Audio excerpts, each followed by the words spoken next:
Good evening.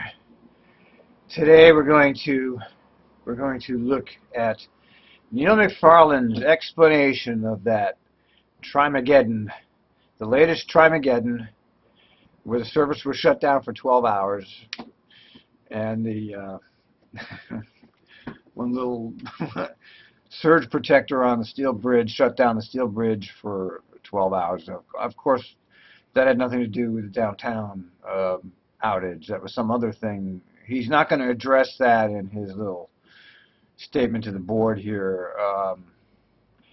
But what you're going to see here is him issuing an apology to the riders. Now, I posted on their Facebook page, on the Trimet page. I never harass Trimet on their own turf. I don't go over their Facebook page and start harassing those people. Or, I try to leave them alone. And when I do go onto their turf, I'm generally respectful about it. I don't, you don't see me going to his little luncheons and chats with Neil and harassing the man. I mean, I do have some heart.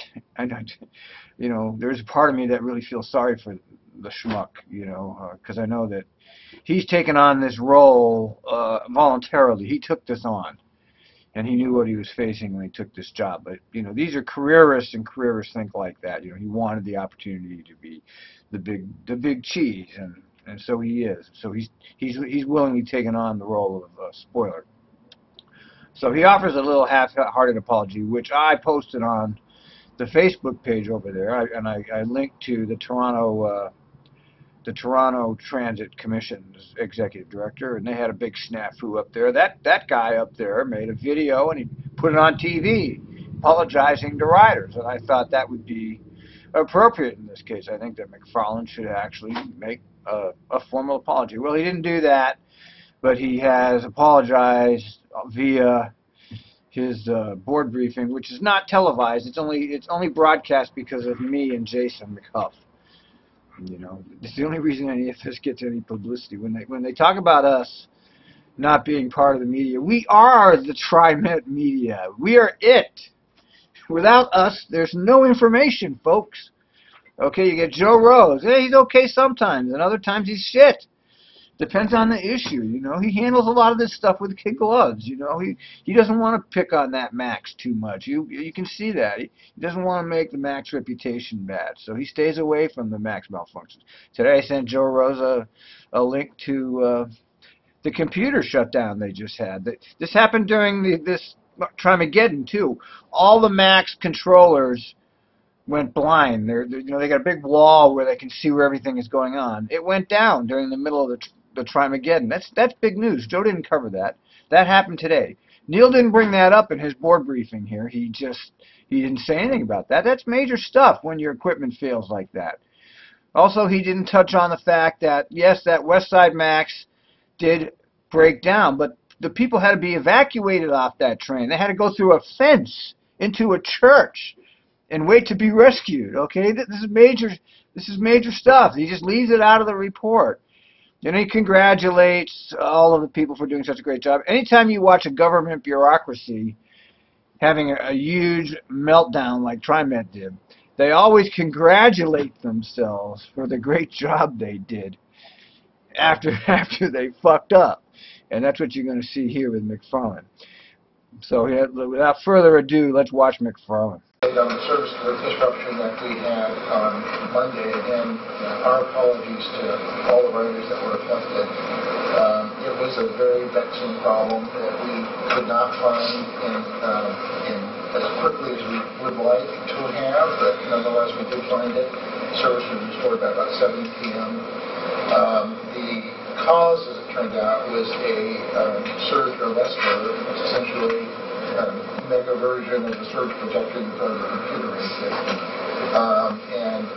It is now in a laboratory being examined to find out what went wrong with it so that we can begin to see if any other proactive activities are needed system-wide to make sure that those kinds of outages don't occur again. As you can imagine, the web of wiring and safety devices and everything associated with it is extremely complex. We have a really expert team that really went above and beyond the office. They literally were inspecting, once we had isolated the quarter-mile section of track in one direction that was causing the problem, we were able to turn everything else on, turn that off, and we literally checked it inch by inch actually twice before we actually found the culprit. So great work there. I'd also note that there was great work on the part of Shelley's team and staff in terms of organizing the bus bridges and providing customer service.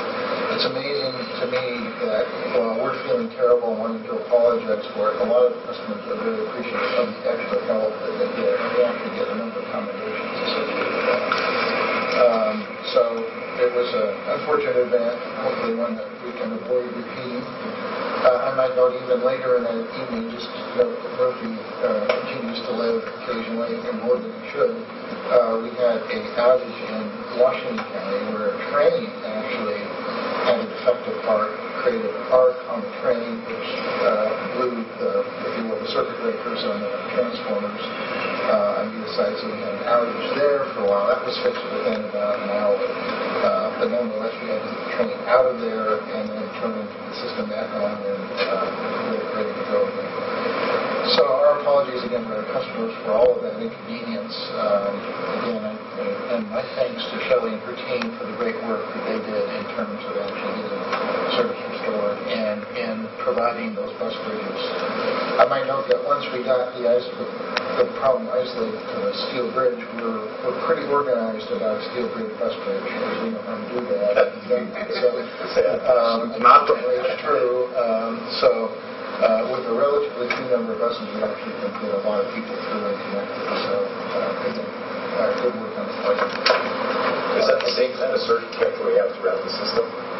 Yes, they are fairly frequent throughout the system. And, it's not just the electrical system surges, it's also, if there's electric in the air and lots of other things that sort of that they protect from. And in any system like that is also open and available to the public. It's the safety devices that usually are the complication. And that's a good thing because they're important to have in place. That is what makes the system a little bit complex. We had a full corps of crew in addition to our full-time